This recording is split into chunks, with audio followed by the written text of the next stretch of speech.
Diving into the FRLB6 Blender Service Manual, a detailed guide for a pretty sophisticated piece of equipment.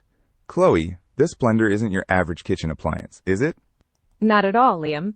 The FRLB6 is a commercial automated blender designed specifically for retail and food service environments, especially for frozen shakes and beverages. It's packed with multiple motors, sensors, heaters, and control boards all working together. The manual really highlights just how complex the system is. Yeah, and that complexity means the service manual is absolutely essential for anyone tasked with troubleshooting or maintaining these machines. Today we're going to break down how to access the main menu, reset errors, understand key error codes, and cover maintenance routines and troubleshooting strategies. Right, and this episode is really aimed at technicians and service engineers who want a clear, structured understanding of the FRLB6's inner workings and how to handle errors effectively. So let's start with an overview of the blender systems.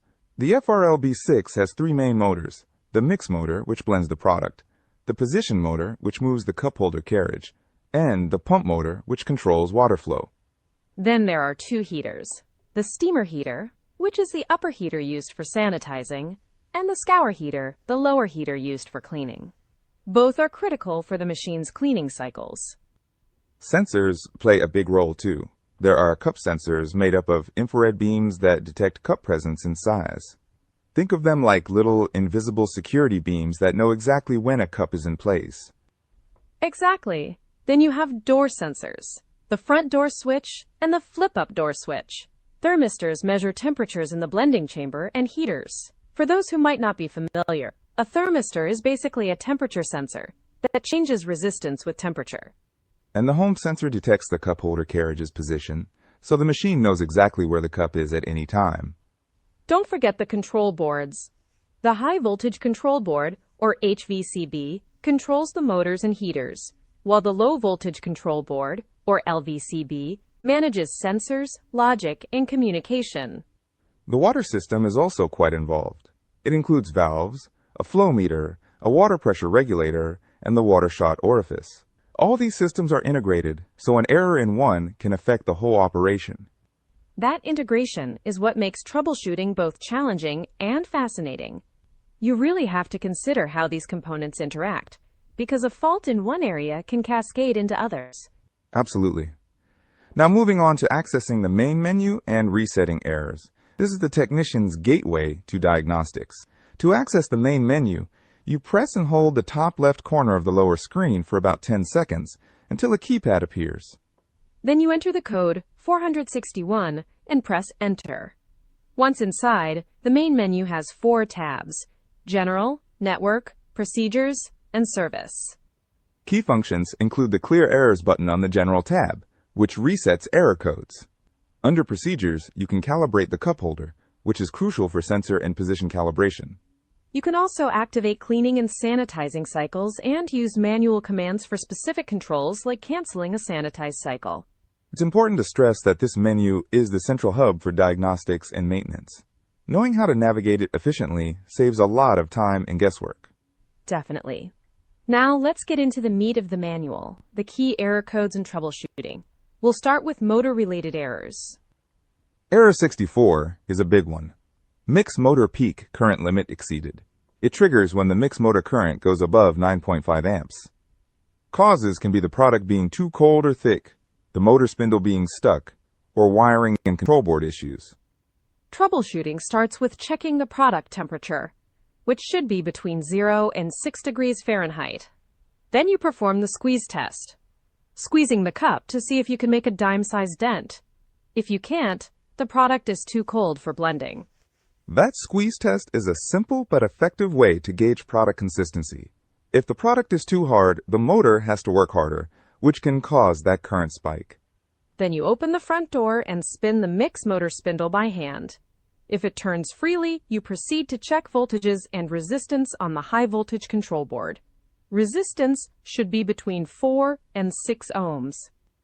If the spindle is hard to turn or stuck, you replace the mix motor. If there's no voltage at the HVCB, you replace the control board. Error 65 is similar but for the position motor. It triggers when current exceeds 8 amps. Causes include obstructions in the cup holder path, or motor or control board failure. The troubleshooting steps are similar. Check freezer temperature, clear obstructions, then check voltages on the low voltage control board. Replace the position motor or LVCB as needed. Error 66 involves the pump motor exceeding 9.5 amps. The pump head might be locked, or there could be wiring or control board issues. You manually turn the pump shaft to check for resistance. Then check voltages and resistance on the HVCB. Replace the pump motor, pump head, or HVCB accordingly. There are also open circuit errors, 8A, 8B, and 8C, for the mix, position, and pump motors respectively. These trigger when motor current is less than 0.05 amps during blending. Troubleshooting involves checking wiring connections, measuring resistance, and voltages. Depending on findings, you replace the motor or control board. Then there are FET destroyed errors, 91 and 92, for the mix and pump motors. These occur when current is detected in the motor circuit while it's inactive.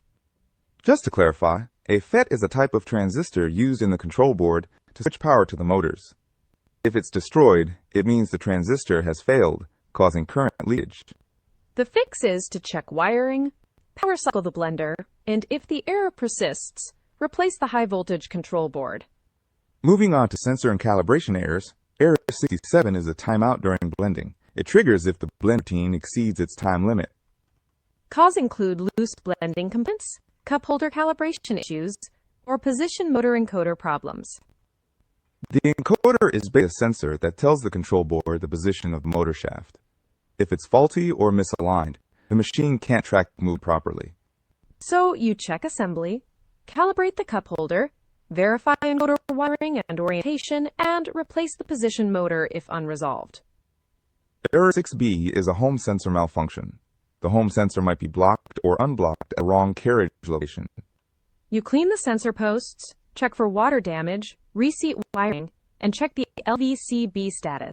Replace the home sensor, or LVCB as needed. Errors 9D and 9E relate to end-stop detection during linear motion calibration. They trigger if the cup carriage stops too early or too late. Causes include obstructions, mechanical failure, or wiring/control board issues. You clear obstructions, check cup holder movement, inspect wiring, calibrate the cup holder, and replace parts as necessary. Heater and temperature errors are next. Errors 6E and 71 indicate thermistor short or open circuits for the steamer and scour heaters. As a quick reminder, a thermistor is a temperature sensor that changes resistance with temperature. If it's shorted or open, the control board can't read temperature correctly. Troubleshooting involves checking wiring and connectors, measuring resistance, which should be between 3,000 and 10,000 ohms, and replacing the heater if necessary.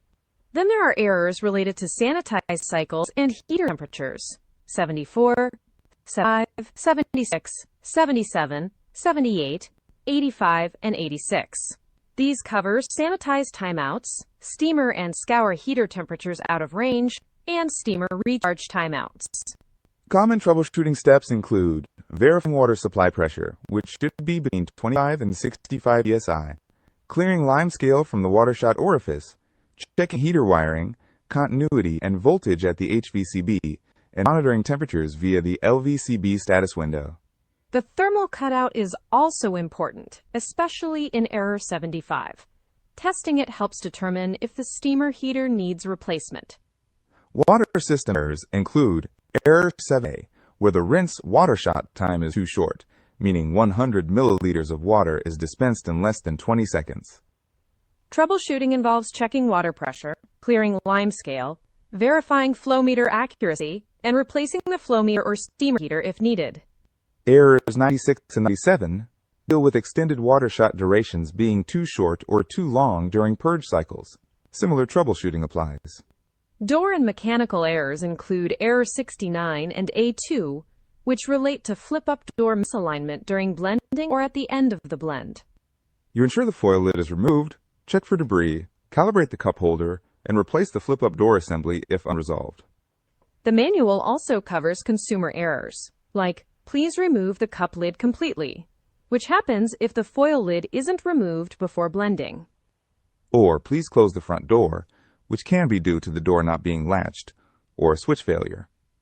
There's also flip-in, door is open, something's in the way of the cup holder, wrong cup size used, the product is not cold enough to be blended, and the blender needs water to blend.